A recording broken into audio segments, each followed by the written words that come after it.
Hey guys, welcome to success Dilip. मैं दिलीप कुमार, स्वागत है आपका। इस वीडियो में बात करने वाले हैं आज की न्यू नोटिफिकेशंस के बारे में, जो कि वैकेंसी निकाली गई है एनएमडीसी स्टील की तरफ से। जी हाँ दोस्तों, एनएमडीसी स्टील लिमिटेड की तरफ से आप सभी आईटीआई पास आउट स्टूडेंट के लिए न्यू ट्रेनी अप्रेंटिसशिप की नई वैकेंसी निकाली गई है, जो कि पूरे भारत के कैंडिडेट अप्लाई कर सकते हैं। ऑल इंडिया के कैंडिडेट अप्लाई कर सकते हैं। नंबर ऑफ वैकेंसीज है 100, जो कि एक बहुत अच्छी खासी पोस्ट है। देखिए, एनएमडीसी स्टील लिमिटेड एक सेल जैसा ऑर्गेनाइजेशन है। अगर आप इसमें जॉब कर रहे हो या फिर अप्रेंटिसशिप कर रहे हो, तो समझ लेना कि आप सेल में काम कर रहे हो। बिल्कुल सेल और इसमें कोई भी डिफरेंसेस नहीं है। यानी आप जो SAIL Durgapur steel plant, Rourkela steel plant, Bokaro steel plant में आप ज्वाइनिंग लेते हो एनएससी के लिए, उसी प्रकार से है एनएमडीसी स्टील लिमिटेड। ये भी गवर्नमेंट ऑफ इंडिया के अंडर का, मिनिस्ट्री ऑफ स्टील के अंडर में आता है एनएमडीसी स्टील लिमिटेड, और यही डिपार्टमेंट इसको लीड करती है।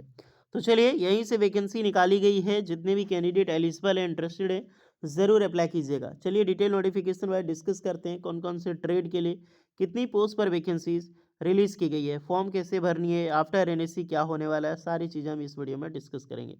तो स्टार्ट करते हैं। चैनल पे नए हैं so please do subscribe and hit the bell icon, ताकि इसी तरह लेटेस्ट सरकारी नौकरी की अपडेट आपको हमेशा मिलते रहे। तो चलिए शुरू करते हैं। सो एवरीवन, ये है आपका ऑफिशियल नोटिफिकेशन। 27 दिसंबर 2025 को ये नोटिफिकेशन ड्राफ्ट के रूप में रिलीज़ की गई है। लेटेस्ट है। ये जो पोस्ट है, आपकी जो सिलेक्शंस होगी वॉक एंड ड्राइव के बेसिस पे आपका यहाँ पर होने वाला है। सबसे पहले देख लो, जो एनएसएल यानी कि नेशनल एनएमडीसी स्टील लिमिटेड इस government under the administrative control totally ministry of steel के अंडर में आता है। जैसा कि मैंने आपको बताया ना, जैसे आपका सेल है उसी प्रकार से आपका मिनिस्ट्री ऑफ स्टील की जो एनएमडीसी लिमिटेड है, एनएसएल, बिल्कुल उसी प्रकार से ये जो वैकेंसीज है जो एनएमडीसी लिमिटेड नागार नार जो छत्तीसगढ़ में है, छत्तीसगढ़ प्लांट से वैकेंसीज निकाली गई है। वॉक एंड ड्राइव 1961 को टोटली ये फॉलो करती है अप्रेंटिसशिप एक्ट के हिसाब से, और यहीं पर वैकेंसीज आपकी वॉक एंड रिव्यू की हम बात करेंगे इसमें। चलिए सबसे पहले हम बात करते हैं ट्रेड की। आईटीआई स्टूडेंट, बहुत सारे स्टूडेंट कमेंट करते हैं आईटीआई वाले, कोपा वाले, तो कोपा की वैकेंसी आ चुकी है डियर। तो जितने भी स्टूडेंट कोपा से बिलोंग करते हैं, जिसने कोपा से आईटीआई किया है, 40 वैकेंसी निकाली गई है ओनली फॉर कोपा, जो सबसे ज़्यादा पोस्ट है। इसकी 1 ईयर की रेगुलर कोर्सेस आपने किया है, आप यहाँ पर अप्लाई कर सकते हैं। 12 जनवरी 2026 को आपका वॉक इन इंटरव्यू हो गया। वेल्डर की 20 वैकेंसीज है, वेल्डर 1 ईयर कोर्सेस। 13 जनवरी 2026 को आपका, सॉरी 12 जनवरी 2020 नहीं है, 12 जनवरी 2026 को इंटरव्यू होगा यहाँ पे। नेक्स्ट है मैकेनिकल, मैकेनिकल डिपार्टमेंट में 20 वैकेंसी है, जहाँ पर आईटीआई फिटर ट्रेड अप्लाई कर सकते हैं 2 ईयर कोर्सेज की। 14 जनवरी 2026 को आपका इंटरव्यू होगा। इलेक्ट्रिकल की पोस्ट है, जहाँ पर 20 vacancy, ITI electrician trade apply कर सकते हैं 2 ईयर वाले। 15 जनवरी 2026 को आपका वॉक इन इंटरव्यू होगा। तो 40 और 60 टोटल 100 पोस्ट पर वैकेंसी निकाली गई है।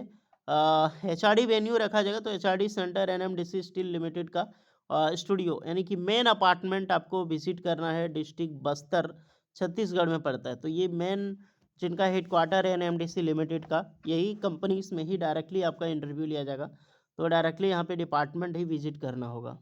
एक चीज़ मैं बता देता हूँ, यहाँ पर जाने आने के लिए कोई भी आपको टीए या फिर डीए नहीं दिया जाएगा कंपनीज की तरफ से। The candidate attending for walk and drive for COPA, अगर आप कोपा ट्रेड से हैं तो आपको कंप्यूटर जो है ऑपरेट करना आना चाहिए, साथ में आपका टाइपिंग टेस्ट आपका लिया जाएगा। तो इस चीज़ का ध्यान रहे। No accommodation facilities will be provided by NSL candidate attending the walk and drive. तो जब आप ड्राइव वॉक इन इंटरव्यू के लिए जाओगे, तो उसमें कोई भी आपको इंटरव्यूज़ के लिए जब जाओगे, तो वॉक इन इंटरव्यू के टाइम आपका एकोमोडेशंस प्रोवाइड नहीं किया जाएगा।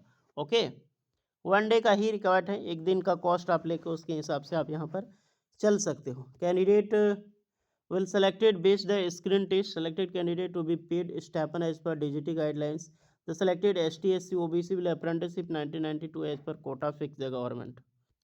क्या क्या लेकर जाना है? तो सबसे पहले आपका date of birth proof, address proof, caste certificate, educational qualifications जो आपका आईटीआई है तो उसकी मार्कशीट, सर्टिफिकेट, सारी चीज़ें आपको लेकर विजिट करना है। 9 बजे सुबह से पहले आपका जो है विजिट कर लेना, बिकॉज उस टाइम से रजिस्ट्रेशन स्टार्ट हो जाएगी, और रिपोर्ट उतना टाइम में ही आपको करना है। जितने भी स्टूडेंट हैं अप्रेंटिसशिप पोर्टल पे आपको रजिस्ट्रेशन पहले करना होगा। उस अगर आप रजिस्ट्रेशन नहीं किए हैं तो आप यहाँ पर अप्लाई ही नहीं कर सकते। ओके, तो बाकी बात इसमें है कुछ नहीं, अगर आप इंटरेस्टेड हैं 18 से 25 साल के कैंडिडेट वाले इस फॉर्म को आराम से अप्लाई कर सकता है। और जो भी ITI pass out relevant trade से है, अगर आप इंटरेस्टेड हैं अप्रेंटिसशिप के लिए तो ज़रूर करें। 1 साल की अप्रेंटिसशिप जितनी सेल में स्टाइपेंड देती है उतनी आपको NMDC में स्टाइपेंड यहाँ पे मिलेगी।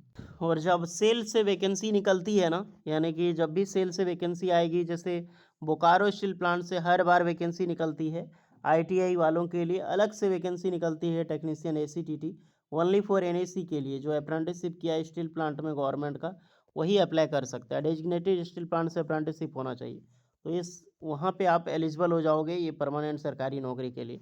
तो ये बेनिफिट्स है। बाकी बात आपकी रिज्यूमे बिल्ड होगी, आपका लिंक्डइन प्रोफाइल स्ट्रांग होगा, उसी के हिसाब से आप यहाँ पे जॉब भी अपने प्राइवेट सेक्टर में एक करियर बिल्ड कर सकते हो इसके सहारे।